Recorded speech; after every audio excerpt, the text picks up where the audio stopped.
Hello, civil service aspirants. I welcome you all to this YouTube live class organized on behalf of StudyIQ. In today's class, I will be discussing about emotional intelligence, and I will be particularly discussing about the answers of the questions that have been asked from the topic that is emotional intelligence in UPSC Civil Service Examination.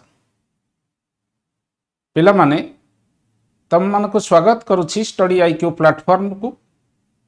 आज study IQ platform रे ए जो YouTube live class मु नउछि ए class रे मु discussion करिबी emotional intelligence related topic रु IAS परीक्षा रे पड़िथिबा विभिन्न क्वेश्चन आ तार आंसर डिस्कशन करी एवं तार पीडीएफ ऑलरेडी मो देई देछि एवं से जो मोर ग्रुप अछि से ग्रुप रे भी मु शेयर कर देबी।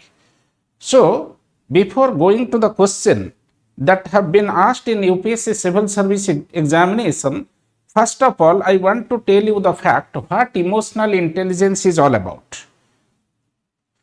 Emotional intelligence means you know how to control the emotion. Whenever our civil servants are taking the decision, in case of taking any decision related to administration, they are expected to control their emotion, they are expected to manage their emotion. That is called emotional intelligence. What is that emotional intelligence exactly? I want to tell you the fact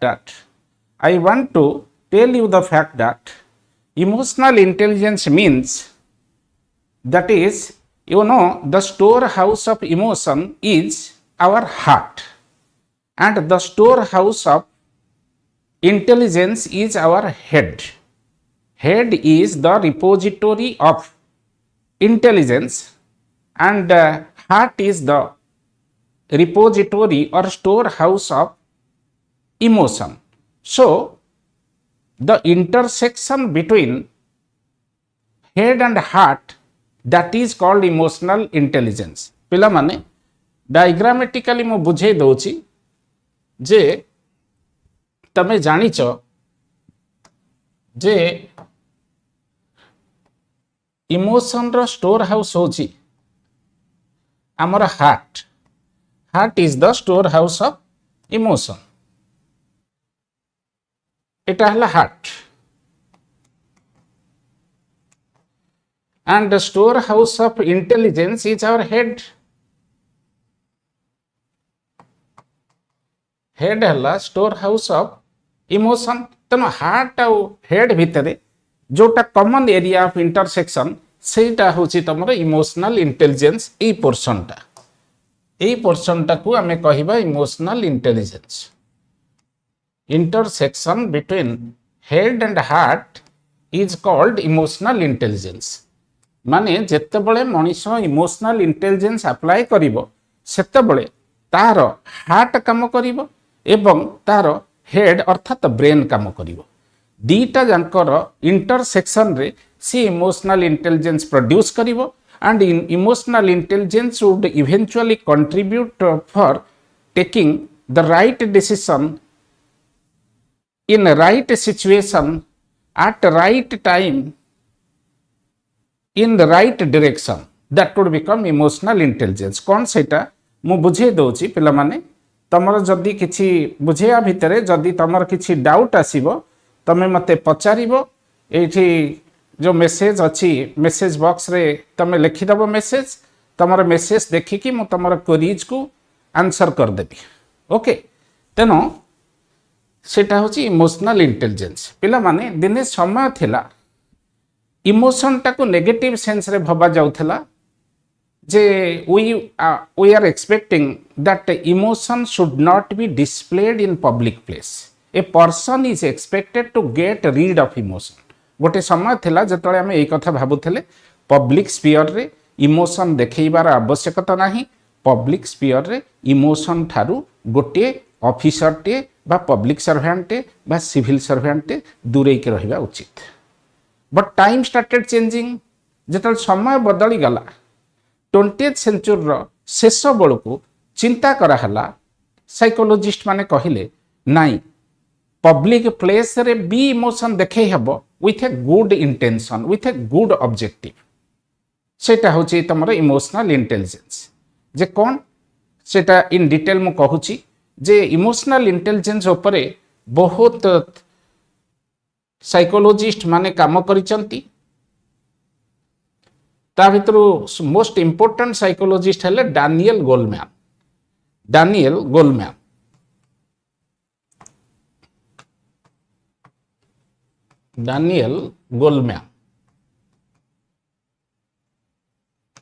ये हेले most important psychologist Daniel Goleman कौन emotional intelligence कथा कहउचंती Daniel Goleman कहउचंती emotional intelligence रे चारिटा important component अछि Daniel Goleman कहउचंती emotional intelligence रे चारिटा important component अछि कौन से चारिटा इंपोर्टेंट कंपोनेंट मु आगे बुझाई दउची तापरे हम क्वेश्चन आंसर को जिबा चारिटा इंपोर्टेंट कंपोनेंट कौन इमोशनल इंटेलिजेंस रे ना फर्स्ट होची सेल्फ अवेयरनेस फर्स्ट कंपोनेंट हला सेल्फ अवेयरनेस सेकंड होची self regulation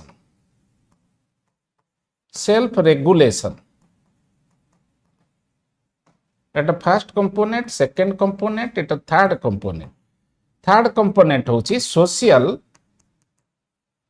awareness fourth component होची सोशल रेगुलेशन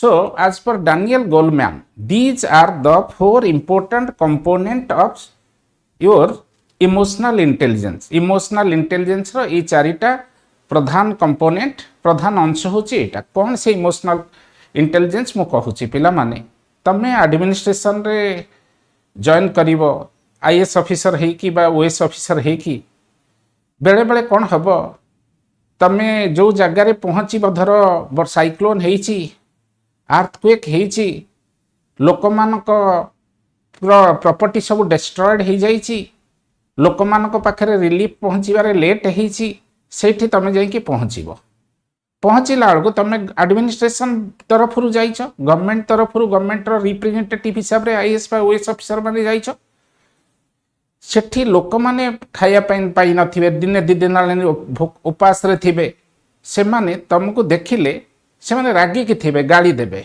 ताको गालीटा सुनिकी तमे रिएक्शन देखैबनी तम इमोशन को कंट्रोल करिवो ताको गालीर उत्तर तम पई गाली नुहे तम ताको गालीटा को सुनिबो एवं ताको पैसिफाई करिवो शांत करैबो से सब जिनस करवाटा को कह जाए इमोशनल इंटेलिजेंस से चारिटा एस्पेक्ट रहिबो तमरो इमोशनल इंटेलिजेंस रो कौन फास्ट होची सेल्फ अवेयरनेस माने इमोशनल इंटेलिजेंस एक्चुअली जो लोक स्थित प्रज्ञ बा इक्वानिमिटी जो लोकर अछि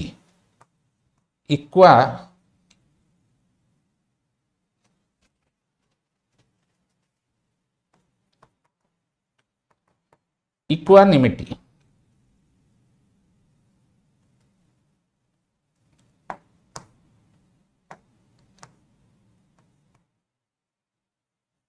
इक्वानिमिटी बा स्थित प्रज्ञता जो लोकर अच्छी से ही प्रॉपर्ली इमोशनल इंटेलिजेंस डिस्प्ले करि परिबो स्थित प्रज्ञता कौन देख फर्स्ट कथा होची निजर स्ट्रेंथ आ निजर वीकनेस जानिबो जे मु गोटे ऑफिसर हबा पूर्व प्रथमे तमे जने मनीष तमे मनीष हिसाब रे तमरो किछि वीकनेस अछि अन्य पाखरु गाली सुनले तमे चिड़ी जाओ सेटा तमे जानिबो निजर स्ट्रेंथ और वीकनेस को जानिबाटा होची सेल्फ अवेयरनेस बा इमोशनल सेल्फ अवेयरनेस हमें कहबा तापर सेकेंडटा होची कोन सेल्फ रेगुलेशन अर्थ होची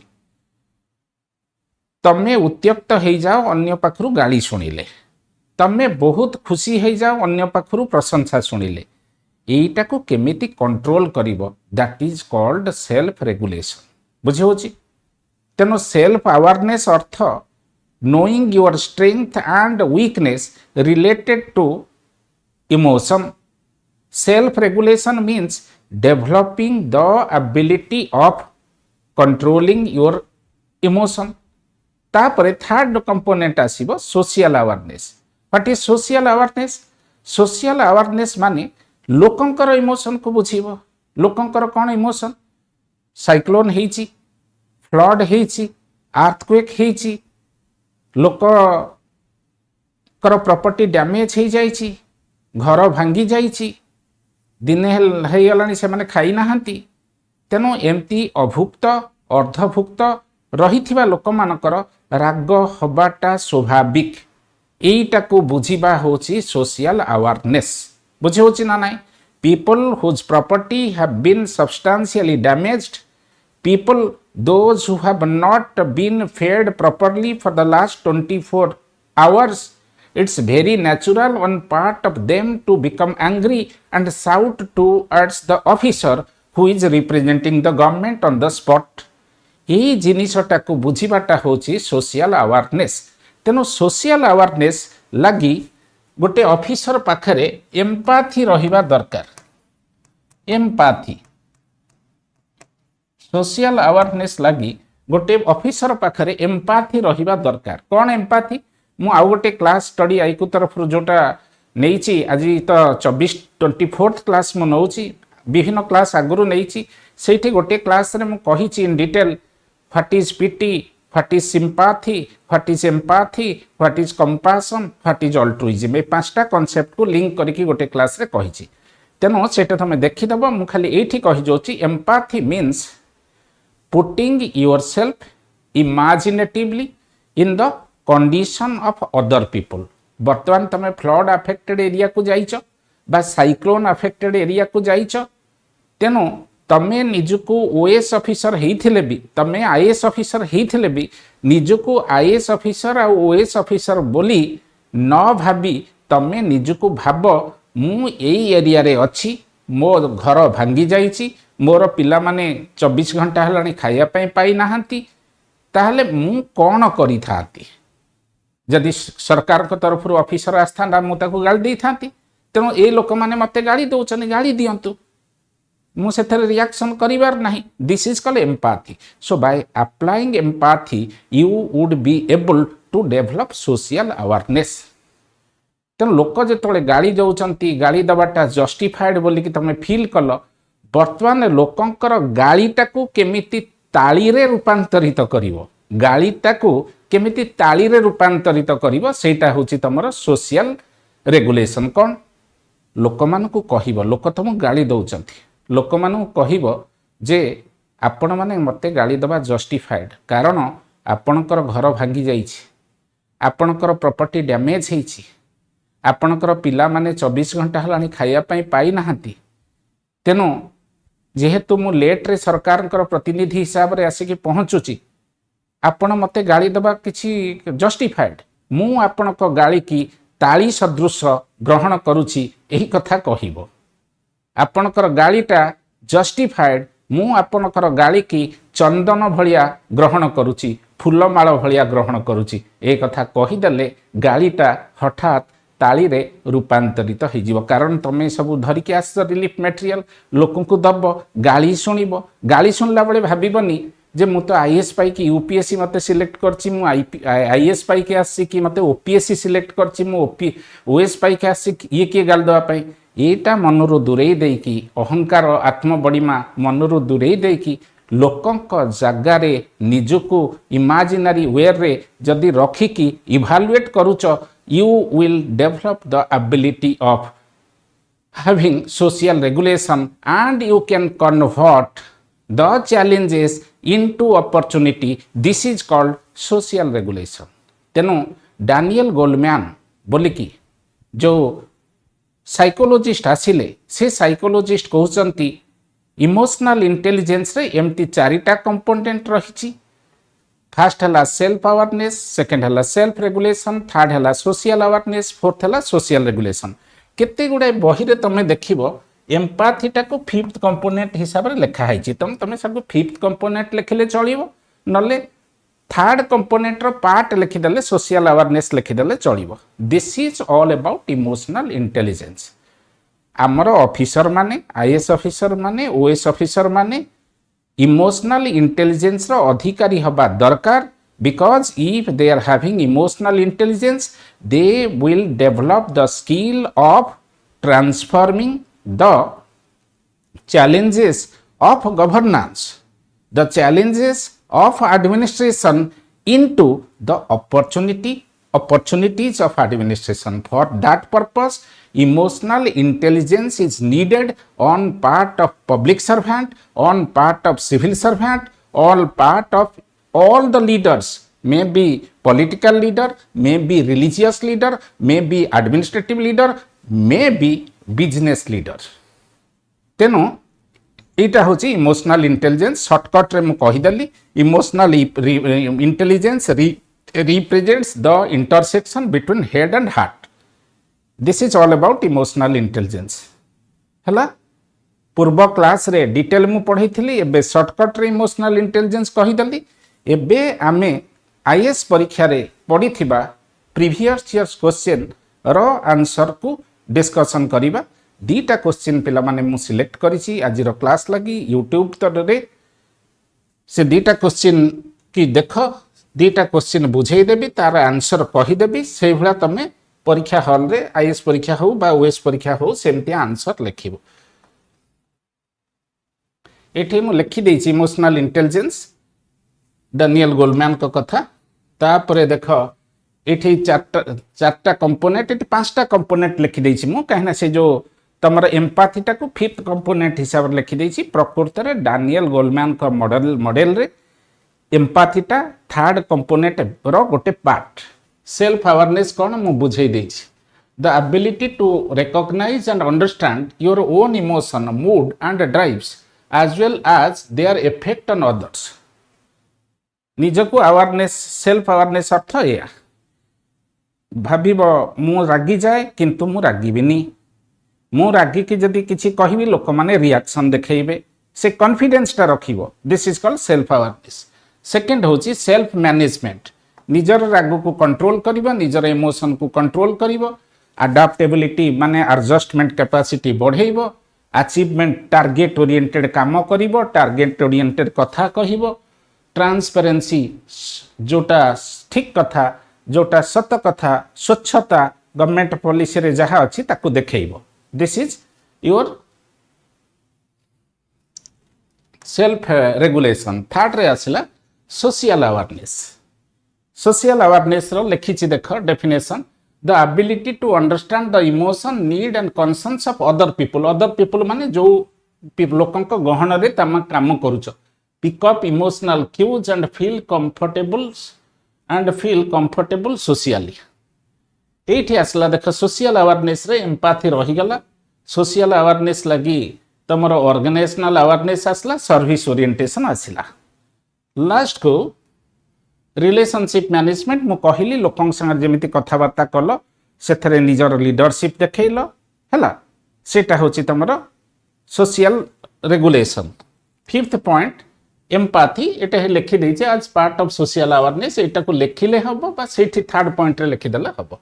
माने एम्पैथी मीन्स तुमको कहि देली putting yourself imaginatively in the condition of other and thinking from the point of view of other not from your own point of view. This is called empathy. बर्तमान question answer को आस. तेणु एगुड़ा summary table में लिखिदेली self awareness अर्थ कौन self management अर्थ कौन. Self awareness means regulating your own emotion skill self confidence emotional insight एवं तुम पढ़ी नब. आस बर्तमान एठी क्वेश्चन के आस 2023 मसीह आईएएस परीक्षा रे गोटे क्वेश्चन पड़ी. 2023 मसीह आईएएस परीक्षा रे गोटे क्वेश्चन पड़ी. Question number 4A 10 marks question Etah 10 markers. What really matters for success? What really matters for success, character, happiness, and lifelong achievement? And lifelong achievement is a definite set of emotional skill. Is a definite set of emotional skill, your EQ. EQ earth emotional quotient. Your EQ, not just purely cognitive abilities that are measured by conventional IQ test. Cauchy जीवन रे कौनसी क्षेत्र रे successful हवा पाई, profession रे successful हवा पाई, personal life रे successful हवा पाई, सांग मानक सहित भल संपर्क रखिया पाई, प्रत्येक जगह रे सक्सेसफुल हवा पाई जोटा दरकार सेटा होची definite set of emotional skill. Definite set of emotional skill जीवन में खुशी रहिया पाई, लाइफ लॉन्ग अचीवमेंट पाई definite set of emotional skill रहिबा कथा. That is EQ, not just purely cognitive abilities. माने से कहूची एठी से कंपैरिजन करछि EQ वर्सेस IQ. IQ हैला इंटेलिजेंट क्वोशेंट. इंटेलिजेंट क्वोशेंट माने तमर कॉग्निटिव स्किल, केते पाठ पढ़ी की माने रखी पारुछ, केते शीघ्र तम माइंड काम करूची, सेगुड़ा सब होची तमर IQ test, cognitive skill. EQ होची केमिति तमे इमोशन को कंट्रोल कर दउछ, केमती जनक ऊपर रागिच किंतु राग देखौ ना फेस रे, सेटा होची तमर इमोशनल क्वोशेंट. से कहूची जीवन में सक्सेसफुल हवा पाई एवं लाइफ लॉन्ग अचीवमेंट पाई जीवन में खुशी रे रहिया पाई बेसी परिमाण रे EQ दरकार IQ ठारू. Do you agree with this view? ए व्यू संगे तमे एग्री होच कि? Give reason in support of your answer. पिला माने देख, लाइफ रे सक्सेसफुल हवा पाई दीटा अंक जिंस दरकार. लाइफ रे सक्सेसफुल हवा पाई दीटा अंक जिंस दरकार. EQ अर्थात इमोशनल क्वोशेंट दरकार, IQ इंटेलिजेंट क्वोशेंट दरकार. डानियल गोलमैन को पचरा हला जे लाइफ रे सक्सेस हवा पाई लाइफ लॉन्ग अचीवमेंट और हैप्पीनेस लगी IQ रो कंट्रीब्यूशन केते, EQ रो कंट्रीब्यूशन केते. जतल डानियल गोलमैन को एक कथा पचरा हला, डानियल गोलमैन कहिले जे जीवन रे सक्सेसफुल हवा पाई, सबु क्षेत्र रे सक्सेसफुल हवा पाई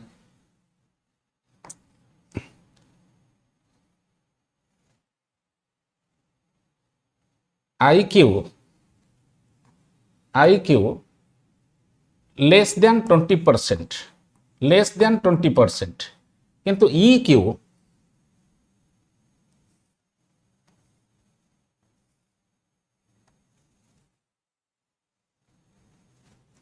एटा IQ एटा EQ emotional quotient more than 80% दरकार.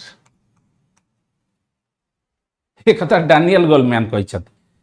तामाने तमे जीवन सारा सक्सेसफुल हब, तुमको लोक भल पाइबे, तुमको ओपनली लोक अपोज करिवे नाही, सेथि पाई तमर EQ रो आवश्यकता बेसी, IQ रो आवश्यकता कम. डानियल गोलमैन एक कथा कहछंती. केमिति देख पिला माने तमे परीक्षा दउछ, OS परीक्षा दउछ, IS परीक्षा दउछ, पाठ पढ़ी देइछ, वर्षे हलानी पाठ थरोली पढ़ीछ, प्रीवियस इयर्स क्वेश्चन डिस्कशन करिछ, आंसर देखिछ, लेखा प्रैक्टिस घरे करछ, कौन पढ़ीच कौन लिखिछ से सब जिस जना पड़िबो परीक्षा हॉल रे एंट्री करिला परे. परीक्षा हॉल रे एंट्री करिगला परे तम मेमोरी काम कला, कौन पढ़िथिलो कौन मन रखथिलो, you are able to reproduce the things that you have remembered. तेनो परीक्षा हॉल रे बसिला परे तमर IQ काम कला, IQ emotional intelligent quotient brain काम कला. किंतु देख पिला माने परीक्षार 8 दिन पूर्व परीक्षा को लेकिन डर आसीबो, कॉन्फिडेंस कमी जीवो, लागिबो मु जहा पढ़ी भल से पढ़ी नाही, आउरी भलरे पढ़िबार थिला, ए वर्ष मु परीक्षा देबा पई मोर इच्छा होनी, एमतिया नर्वसनेस आसीबो. एई नर्वसनेस को कंट्रोल करबा को कुहा जाए इमोशनल इंटेलिजेंस. परीक्षा पूर्व इच्छा हबो परीक्षा देबी नाही, परीक्षा पूर्व लगे मु जेमिति पढ़ी ठीक पढ़ी नाही, मोर सांग माने मोर कंपिटिटर माने they have studied the things in better way, एमतिया नर्वसनेस आसीबो. ए नर्वसनेस को ओवरकम करी गले तो तुम जाके परीक्षा हॉल ले पहुँचीब. तेणु परीक्षा हॉल भितर को एंट्री करिबा पाई तमर इमोशनल मैनेजमेंट रो आवश्यकता अछि that is emotional quotient that is emotional intelligence परीक्षा हॉल रे बसी गला परे सेठी तमर आईक्यू रो आवश्यकता अछि माने इंटेलिजेंट क्वोशेंट रो आवश्यकता अछि सेठी पाई डैनियल गोलमैन कहउचंती जे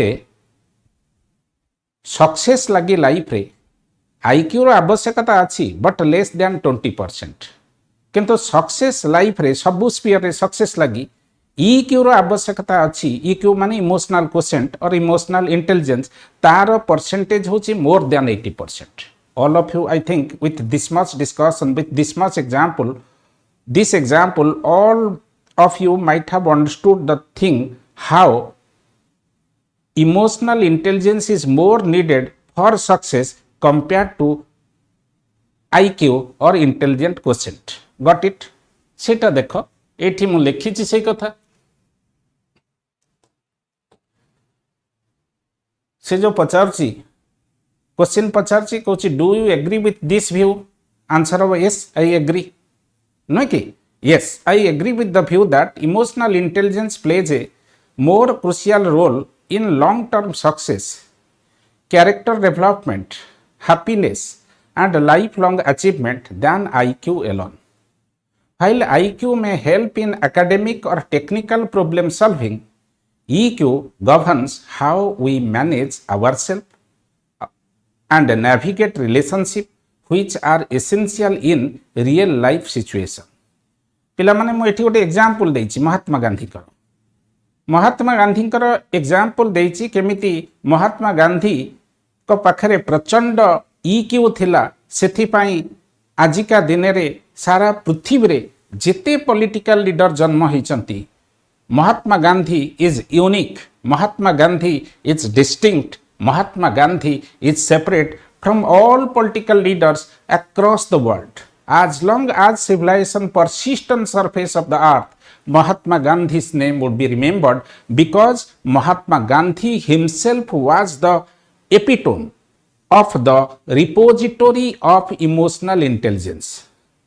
केमिति महात्मा गांधी तांको इमोशन को मैनेज करथिले केमिति प्रचंड इमोशनल इंटेलिजेंस रो अधिकारी गांधी जी थिले एग्जांपल एठी मु देछि दांडी मार्च कथा तमे जानछ दांडी मार्च बहुत दिन चलिला दांडी मार्च रे कोन हला गांधी जी बाहरले साबरमती रु पहुंचले जाय कि दांडी सेठी मारिबे कोन सरकार कर सॉल्ट लॉ को ब्रेक करिवे सिविल सॉल्ट लॉ को ब्रेक करिवे अच्छा से समय आज सीना आम पाखे सोशल मीडिया अच्छी सोशल मीडिया को यूज करके मु तुमको पढ़े दूसरी तुम कौ जगह बस मु स्टूडियो रे बस पढ़ेदेली सोशल मीडिया 1930 मसीहा बेलर कथा कहूँ 32 मसीहा बेलर कथा कहूँ से सोशल मीडिया तो चिंता करवा ठीक नुहे से इलेक्ट्रॉनिक मीडिया नथिला प्रिंट मीडिया नुआ नुआ फॉर्म रे आसथिला प्रिंट मीडिया आसथिला गांधीजी कौन डिसीजन कले निजर फॉलोअर्स मान सहित चाली चाली रास्ता रे जिबे दांडी रे पहुँचे लाइन भांगे सॉल्ट लॉ को ब्रेक करेंगे अच्छा सेतबले खाली प्रिंट मीडिया अच्छी गांधी खाली पादरे चलिले गांधी पिंधि थे कौन आंठू उपर को धोती खाली देह कहीं गांधी कौन गरीब लोक थे गांधी बापा कौन गरीब थे से कथा नहीं बेसी सबू लोकंकर इच्छा हुए भल ड्रेस पिंधिया गांधीजी भी कर भी इच्छा होती भल ड्रेस पिंधिया किंतु निज इमोशन को कंट्रोल कले गांधीजी कहले मु होची ए देशर जनतार प्रतिनिधि जनता जितेबाला खाइबा पाऊना जनता जितेबाला पिंधिबा पाऊना मोर कौन आवश्यकता अच्छी भल ड्रेस पिंधिया से गांधी हाफ नेकेड ड्रेस रे गले गांधी पैसार अभाव नथिला अभाव थिबा लगी सी हाफ नेकेड ही नथिले से धनी घर पिला थिले मिडिल क्लास बोलिकी तमें जहाँ हिस्ट्री पढ़ीच पिला माने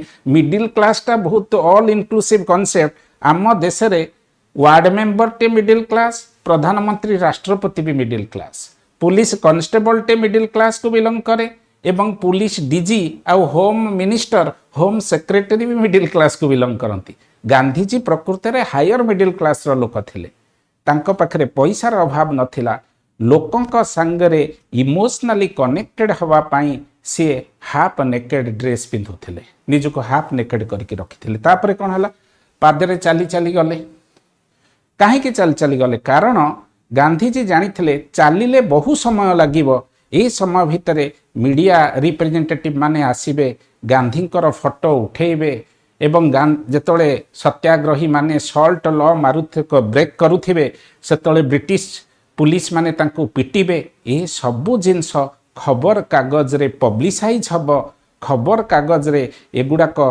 पब्लिसाइज हेले लोक माने देखिबे एवं लोक माने भी इमोशनली अराउज हेबे स्वाधीनता संग्राम रे निजको झास देबे एटा होची गांधींकर इमोशनल इंटेलिजेंस सेथिपाई गांधी दिन पर दिन चाली चाली की साबरमती दांडी पर्यंत खाली पादरे निजर समर्थकों गहल रे यात्रा आरंभ कले दिस इज इमोशनल इंटेलिजेंस सेटा मु लिखी take Mahatma Gandhi's Dandi march as an example. It was not just a political protest but a master class in emotional intelligence. Gandhi displayed immense self-control, empathy for the poor. कहना जेहेतु poor लोक मैंने पिंधिया पाऊना गांधी से भल dress पिंधिलेनी and self awareness of a British operation. His ability to influence others through non-violence and emotional connection rather than aggression created a powerful and lasting moment. His leadership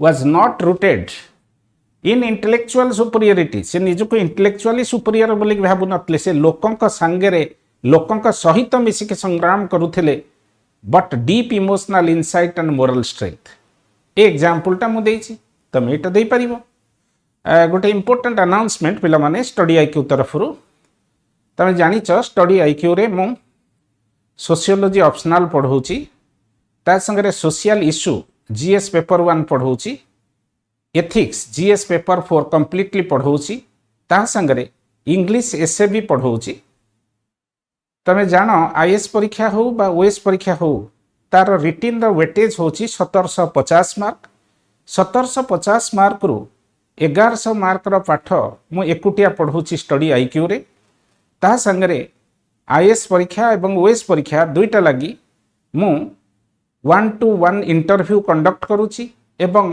panel ले अलगा member मानक सहित मिसिकी भी interview मु करूची पिला मानकर मोर टेलीग्राम चैनल होची think civil services think Saroj sir तमे जदि मो गाइडेंस रे स्टडी आईक्यू रे पढ़िया पई चाहुच ताहले तमे स्टडी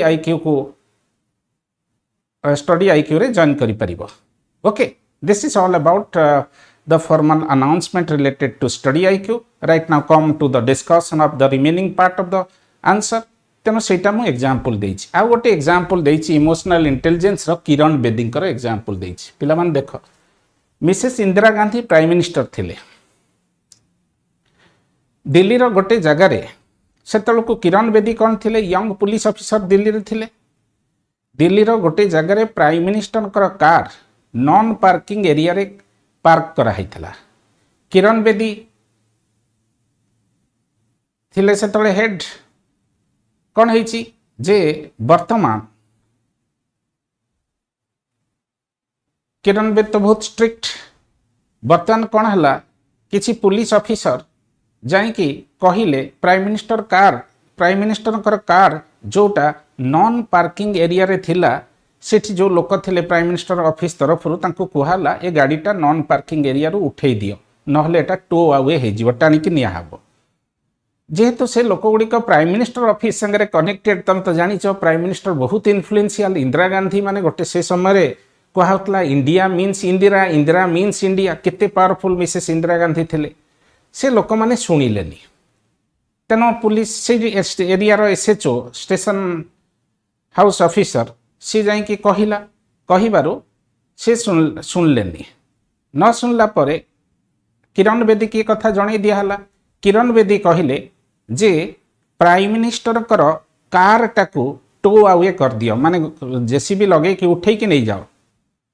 प्राइम मिनिस्टर कर कार को उठे कि नियाहला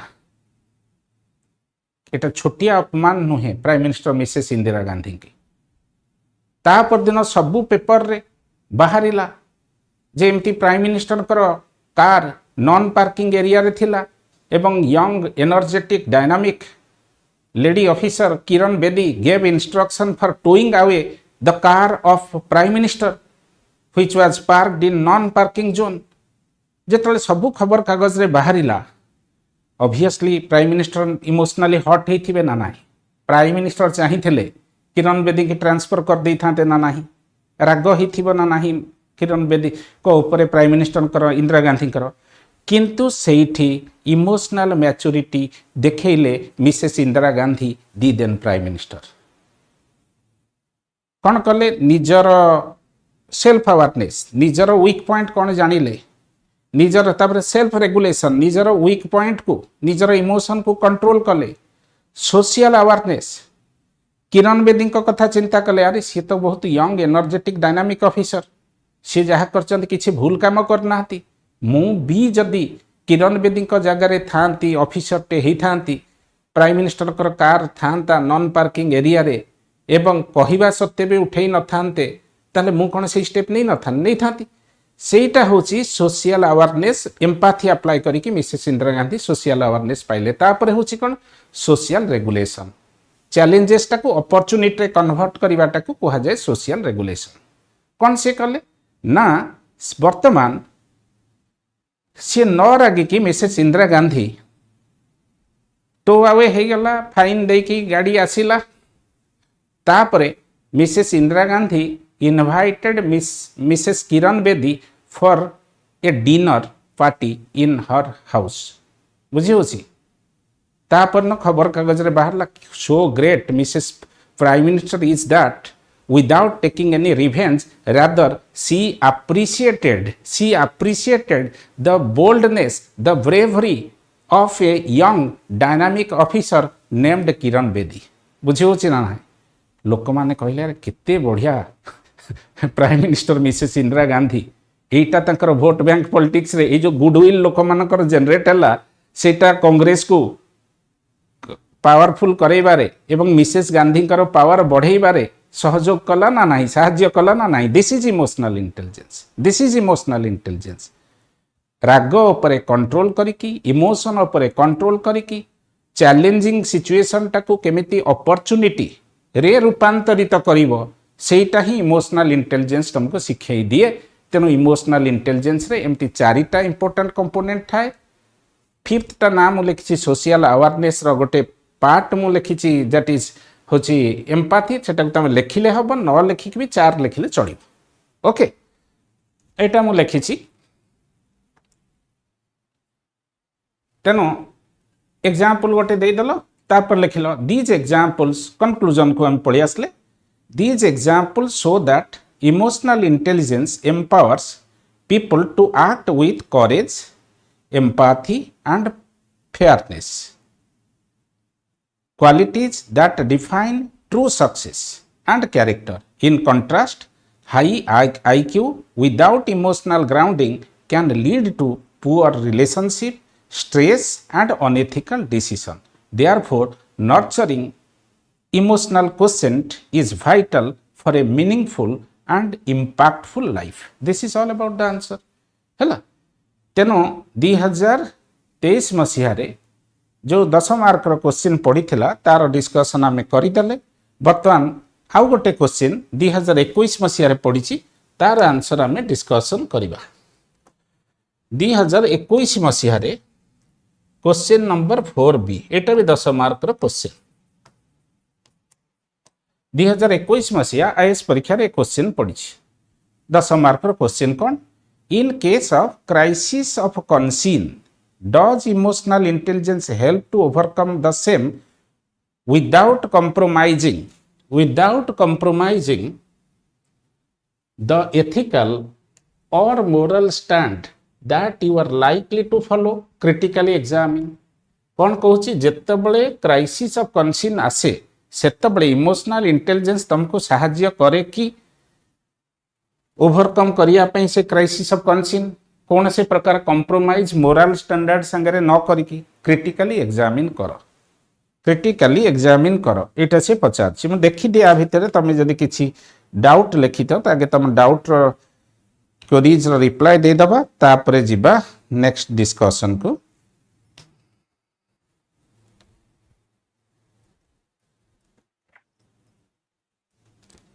नहीं कहार किसी क्वेरी नहीं, ठीक अच्छी डिस्कशन को आगे नौची। ये क्वेश्चन है जितेबाला क्राइसिस ऑफ कॉन्सियस आसूची सेतेबाला तुमर इमोशनल इंटेलिजेंस तुमको हेल्प करूची कि एथिकल एवं मोराल स्टैंडर्ड संगे किसी कंप्रोमाइज न करिकी क्राइसिस ऑफ कॉन्सियस की ओवरकम करिया पई क्रिटिकली एग्जामिन। ए प्रश्नर उत्तर कौन कही दौची पिला माने ए प्रश्नर उत्तर लिखिबो यस, यस बोली के लिखिबो yes. In crisis of conscious emotional intelligence helps a person to overcome crisis of conscious without making any compromise with ethical और मोरल स्टैंड। केमिति मु बुझे दउची फास्ट क्राइसिस ऑफ कॉन्सियस केतेबळे आसीबो पिला माने एथिकल डायलेमा समय रे जेतेबळे मनीष एथिकल डायलेमा फेस करूची, जेतेबळे मनीषटी एथिकल डायलेमा बा ऑफिसरटी एथिकल डायलेमा को फेस करूची सेतिक बेले क्राइसिस ऑफ कॉन्सियस आसीबो। एथिकल डायलेमा कहले कौन सेठी चॉइस थिबो दीटा ठीक भितरे बा दीटा भूल भितरे, दीटा भूल भितरु जोटा कम भूल हेथिबो सेटा को तमे चॉइस करिवो बा दीटा ठीक भितरु जो ठीकटा अधिका परिमाण ने ठीक सेटा को तमे चॉइस करिवो। This is called ethical dilemma. Okay से समय क्राइसिस ऑफ कॉन्सियस आसीबो। मु आगुर जो क्लास नैछि सेठी डिटेल डिस्कशन करछि क्राइसिस ऑफ कॉन्सियस जोटा को आमे ओडिया रे कहंती एणु मारिले गोहत्या तेणु मारिले ब्रह्म हत्या सेटा मु लिखिछि। A crisis of conscious occurs when one faces an internal conflict between personal value and external pressure। धरो तमे आईपीएस ऑफिसर हेच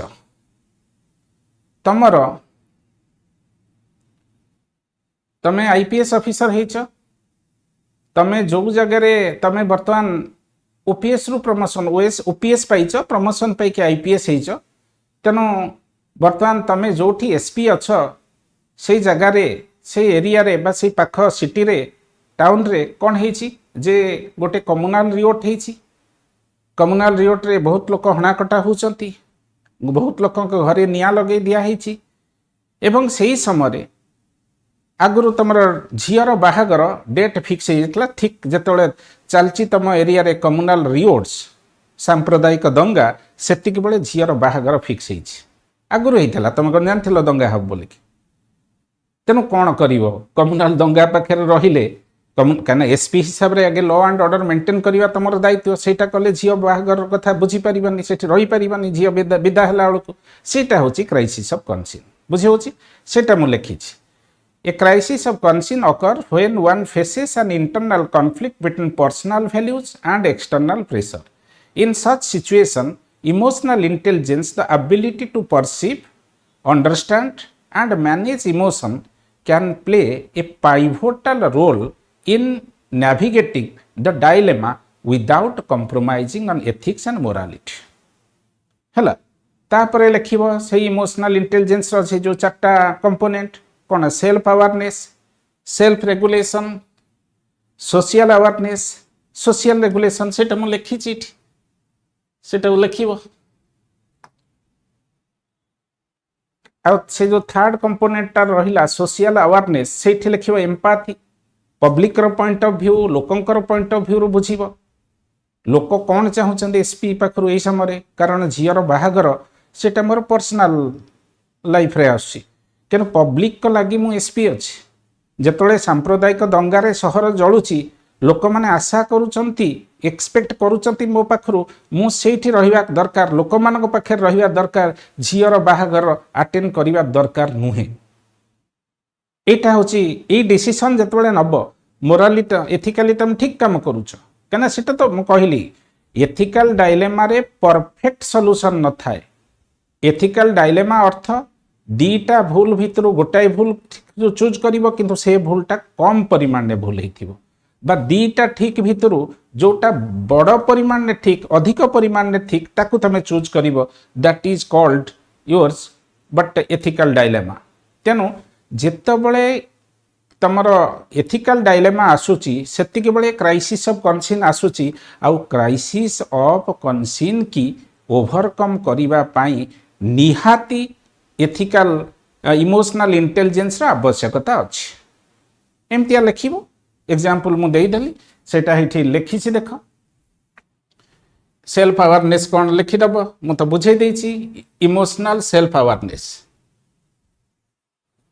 second point emotional self regulation बुझेछि तेनो ईआई हेले ईआई रो आवश्यकता अछि ए क्राइसिस की ओवरकम करिया पे जाएगी। कंक्लूजन ने लिखिदेली emotional intelligence when rooted in moral conviction empowers individuals to navigate crisis of conscience ethically and effectively.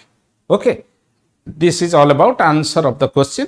तेनु आज जो स्टडी आईक्यू तरफ मु तुम मानक पाई यूट्यूब लाइव क्लास नेली ए क्लास रे मु मेनली डिस्कशन कली व्हाट इज इमोशनल इंटेलिजेंस चारिटा important component of emotional intelligence discussion कली ता संगरे दीटा क्वेश्चन जोटा आईएएस रे ऑलरेडी पढ़ी सारी 2023 मसीहा और 2021 मसीहा रे से दीटा क्वेश्चन नो आंसर इन डिटेल डिस्कशन कर देली से आंसर टाक भी पीडीएफ रे दे देछि एवं ए पीडीएफ को मोर से जो ग्रुप अछि Telegram group think civil services think Saroj Samal sir से थरे मु शेयर कर देबी। This is all about today's YouTube live class.